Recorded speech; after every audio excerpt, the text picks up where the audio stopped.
Let's be real. Money is one of the top reasons couples fight. Mayamang buhay budgeteers. And welcome back to the channel. It's the elephant in the room that can cause so much stress and tension. Bakit ang laki ng gastos mo sa Grab?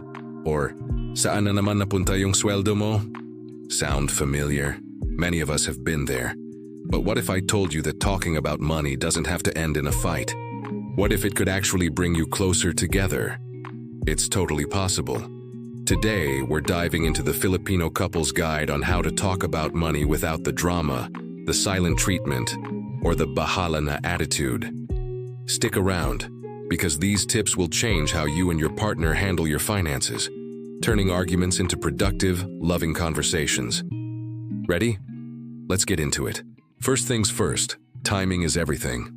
Seriously, have you ever tried to discuss something as sensitive as your budget right after a long, stressful day at work?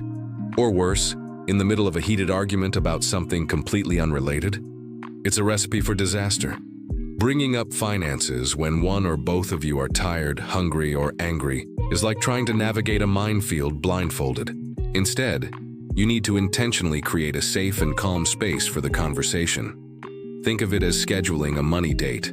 This could be over a relaxed brunch on a Sunday morning, during a quiet coffee date at your favorite cafe, or even just sitting on the couch after the kids are asleep with no distractions. The key is to choose a time when you're both relaxed, well-fed, and in a positive mindset. This sets the stage for a collaborative discussion, not a confrontation. When you're both calm, you're more likely to listen and less likely to get defensive. So, next time you need to talk about money, pause and ask yourself, is this the right time? If not, schedule it for later. It makes all the difference. Next up, let's shift our perspective from blame to goals. This one is a game changer. It's so easy to fall into the trap of pointing fingers. You spend too much on online shopping, or we're always broke because of your expensive hobbies. This kind of language immediately puts your partner on the defensive, and the conversation is doomed before it even starts. Instead of focusing on what your partner is doing wrong, focus on what you can achieve together. Frame the conversation around shared dreams and aspirations. For example, instead of saying, "You need to stop buying so much milk tea," try, "Hey love, I was thinking about our dream to travel to Japan next year. What if we both tried to set aside 2,000 pesos a month for our travel fund?" See the difference? The first one is an attack. The second is an invitation to collaborate. You're no longer a critic. You're a teammate working towards a common goal. Talk about your future, buying a house, saving for your kids' education, or planning a comfortable retirement. When you connect money to your shared dreams, it stops being a source of conflict and becomes a tool for building the life you both want. This brings us to a crucial, yet often overlooked, skill: listening. And I mean truly listening, not just waiting for your turn to speak. Sometimes when your partner expresses a concern about money, it's not really about the pesos and centavos. It's about a deeper underlying emotion. For instance, when your partner seems anxious about a big purchase, are they just being kuripot, or are they actually feeling insecure about job stability?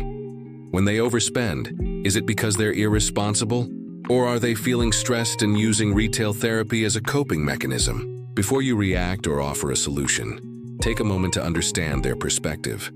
Ask open-ended questions like, "Can you tell me more about why that worries you?" Or, "What's on your mind when you think about our finances?" By listening first, you create an environment where both of you feel safe enough to be vulnerable. You'll discover that what seems like a money problem might actually be a fear of the future, a feeling of being unappreciated, or pressure from family. Once you understand the root cause, you can address the real issue together, with empathy and support, which is far more effective than just arguing about a credit card bill. Finally, you need to get organized and set some clear rules together. Ambiguity is the enemy of financial harmony. If you don't have a plan, you're leaving way too much room for misunderstandings, assumptions, and future arguments. Surprises are great for birthdays, but not for your bank account. Sit down together and create our money rules. This isn't about being restrictive. It's about being on the same page. Discuss the practical stuff. Will you have a joint account, separate accounts, or a combination of both? Who will be in charge of paying which bills and when? How much will you each contribute to savings and investments? Define what counts as a major purchase that requires a discussion first. Is it anything over 5,000 pesos? 10,000. Agree on it. Also, create a plan for unexpected emergencies, your what-if fund. Writing this all down, maybe in a shared note or a simple notebook, makes it official and removes the guesswork. This way, you're operating as a team with a shared playbook, which builds trust and minimizes financial friction down the road. There you have it. Talking about money doesn't have to be the ultimate relationship test. With the right timing, a focus on shared goals, a commitment to listening, and clear, agreed-upon rules, money conversations can actually become a healthy and positive part of your partnership. It's a chance to connect, dream together, and build a stronger foundation for your future. It's about turning my money and your money into our money and our goals. You can start making these changes today. Thank you so much for watching. If you found these tips helpful, please give this video a thumbs up and subscribe to our channel for more real-life money advice. We'd love to have you in our community. Until next time, stay wise and grow together.